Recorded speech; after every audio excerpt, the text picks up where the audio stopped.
When she was 10, her father died mysteriously after falling sick during the planting season. With no money for proper medical care, the sickness ate him from the inside. That was the beginning of Adaora's understanding that life wasn't fair. Adaora's story began in the rusty, sun-scorched village of Yonaegba, a place where hope came in whispers and hardship screamed from every corner. Born into a poor farming family, she was the first daughter of Mama Nkechi and Papa Obinna, two people who had nothing but love and struggle to offer. After her husband's death, Mama Nkechi began taking on odd jobs, hawking boiled groundnuts, washing people's clothes, and doing anything to keep her children from begging on the streets. Even as hunger became a familiar visitor, Adaora stayed determined. School was her escape. Her uniform was always washed, even if torn. Her shoes had patches, but her books were full. Adaora had dreams, big ones. She wanted to become a medical researcher and discover cures for sicknesses that killed poor people like her father. Against all odds, she finished secondary school as the best student in the local government area. Scholarships and kind-hearted villagers helped her attend university in Lagos. She studied hard, endured hostel leaks, and did side jobs to survive. In her final year, her name was known. Professors praised her. Friends envied her brilliance. And when she graduated with a second-class upper in microbiology, the whole village came out dancing. They said, Adaora is our hope. She will bring change. But Lagos, the same city that gave her wings, was also the one that clipped them. With her certificate in hand and fire in her eyes, Adaora began her job hunt. Every day, she dressed sharply, printed CVs, and moved from one office to the next. The rejections were endless. Some HR people smiled and said, "We'll get back to you." Others didn't bother looking at her papers. One even told her, "You're too beautiful to be jobless. Try influencing or go into politics." She ignored those voices and pressed on. Her cousin let her stay in a cramped self-contained corridor, but it wasn't free. Adaora washed clothes, cleaned floors, and cooked just to keep a roof over her head. She couldn't send money home. Her brother dropped out of school. Her mother fell ill from stress. Hope turned to frustration. She cried in silence, but never showed weakness. One day, as she scrolled through Instagram for job opportunities, a DM popped up from an old coursemate, Tonya. "Babe, you too fine to suffer like this. Let me show you how to make real money." Tonya was once Adaora's classmate, flashy, bold, and always surrounded by admirers. In school, she flaunted iPhones, designer bags, and weekends in Dubai. People whispered things, but no one had proof. Now, her Instagram was a catalogue of luxury, yacht parties in Qatar, designer clothes, champagne breakfast. To Adaora, it looked like success. Maybe she made it, she thought. They met at a restaurant in Lekki. Tonya arrived in a black G-Wagon, dressed in a body-hugging gown and smelling of roses and wealth. "Ada, you still fine die," Tonya smiled, sipping from her mojito. "But this Lagos will finish you if you don't learn to play smart." Adaora lowered her eyes, ashamed. "I've tried everything, Tonya. I'm tired. I just want a decent job." Tonya leaned forward. Her voice dropped. "Let me open your eyes. What if I told you there's a faster way, one that will change your life forever?" Adaora frowned. "You mean runs?" Tonya laughed. "No. This one is international. Clean. Soft. No Nigerian man involved. Just Arabs, men who treat women like goddesses. All expenses paid. You'll be flown to Dubai. 3 nights. You return with $10,000. Clean." Adaora was quiet. Tonya's smile deepened. "They don't want sex, Ada. Just exotic things. Trust me, it's nothing you can't handle." She hesitated. Something felt off, but the promise of dollars, her mother's worsening illness, and her brother's dropout flooded her thoughts. Just once, she whispered. Only once. The hotel in Dubai was more like a palace. Adaora had never seen such luxury: gold staircases, glittering chandeliers, and Arab men in long white kaftans with unreadable eyes. The first night was quiet. She met 2 other Nigerian girls, both wearing forced smiles. They avoided eye contact. Adaora asked questions, but no one answered. Tonya simply said, "Just follow instructions. Smile. Be humble." On the second night, she was taken to a private villa outside the city. That's when the nightmare began. She was handed a leash. "Tonight," one of the men said, "you make the dogs happy." Adaora froze. "It's tradition," another added. "You're our special guest." She screamed. She begged. But Tonya's voice came through the speaker. "Adaora, please don't spoil things. Just do it. You'll be fine." And so she was forced. She was drugged, touched, violated. Not just by the dogs, but by the evil in the room, the spiritual heaviness, the darkness, the cold, soulless laughter. That night, a piece of her died. Back in Lagos, she had the money. She paid for her mother's medication. She paid for her brother's WAC. She even rented a small apartment. But something had changed in her. She smelled different. No matter how much she bathed, something always stank, a thick, rotten scent she couldn't shake. Her skin broke out in boils. Her menstrual cycle stopped. She began to lose weight, hair, and color. She went to the hospital. They ran tests. "We are sorry," the doctor said. "Your immune system is shutting down. It's not HIV. It's not cancer. We don't know what it is." Her body became a shadow of itself. Her breath was heavy. She couldn't sleep. She heard dogs barking in her dreams, felt invisible hands choking her, and sometimes screamed at night. Tonya stopped replying her messages. Neighbors started whispering. "She's alive but smells like a corpse."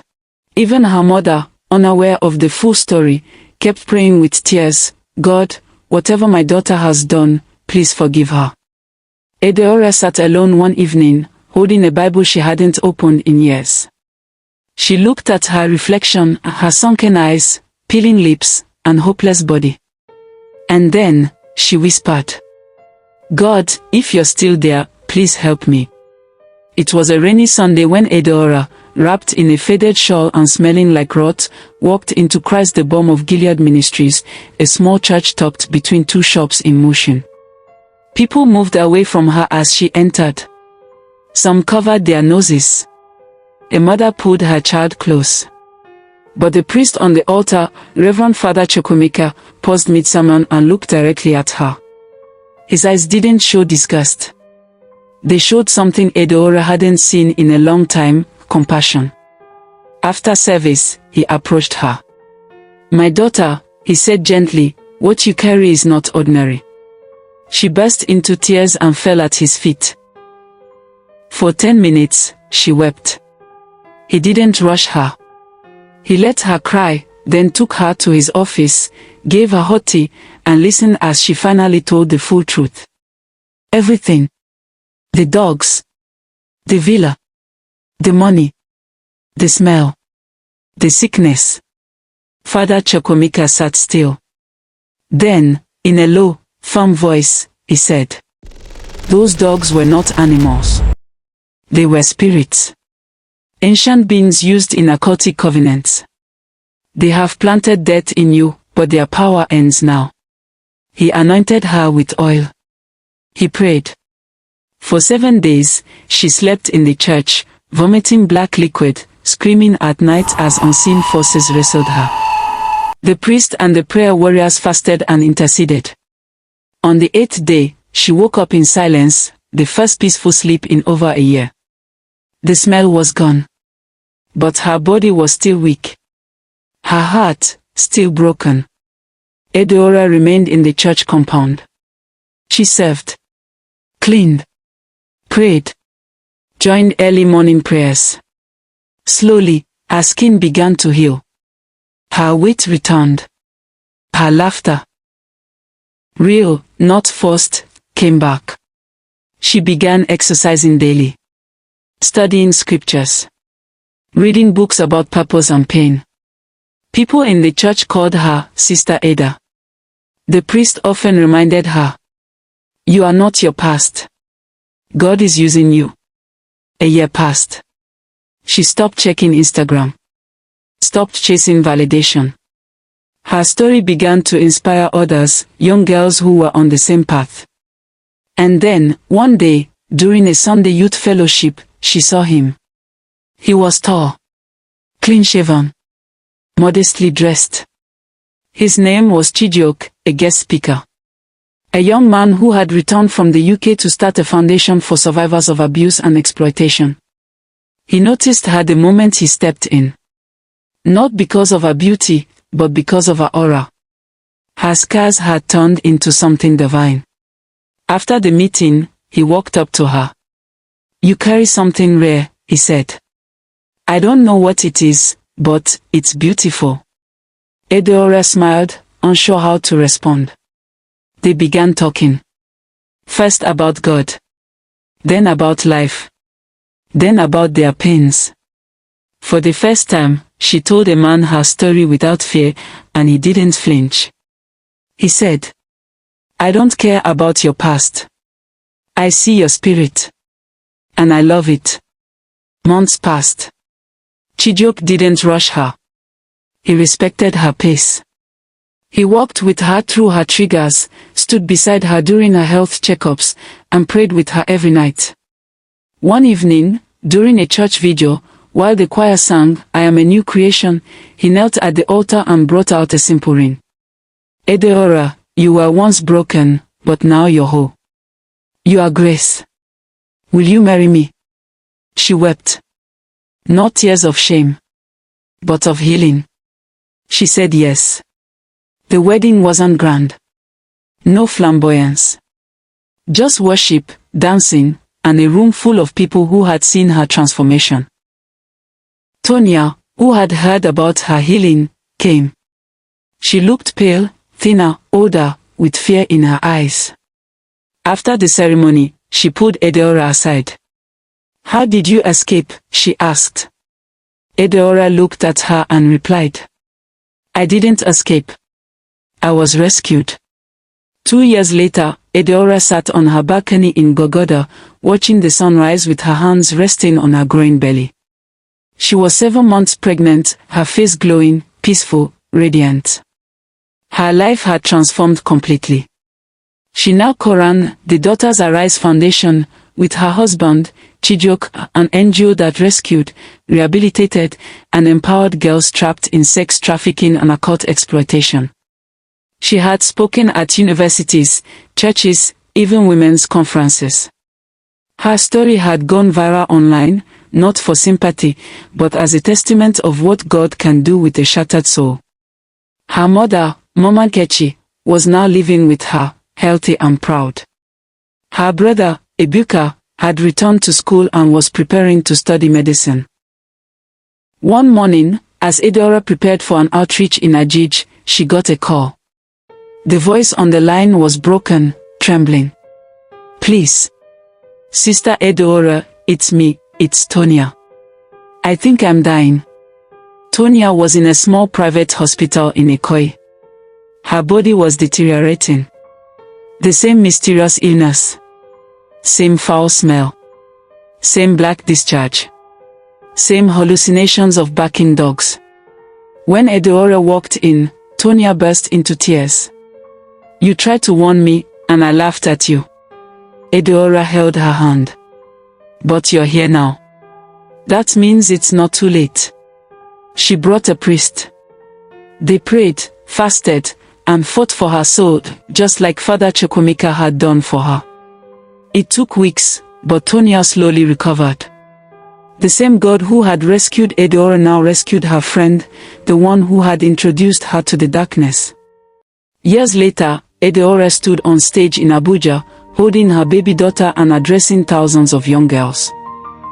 "I am not telling you a story," she said. "I am telling you my life. I was once used by men and beasts. I was once dying. But today, I stand here healed, restored, and loved, because God makes all things new." The crowd erupted. In the front row, Chijo clapped, his eyes full of pride. And beside him, Tonya wept, not in guilt, but in gratitude. Because grace had found them both. Thank you for watching. Please subscribe, like, comment and share.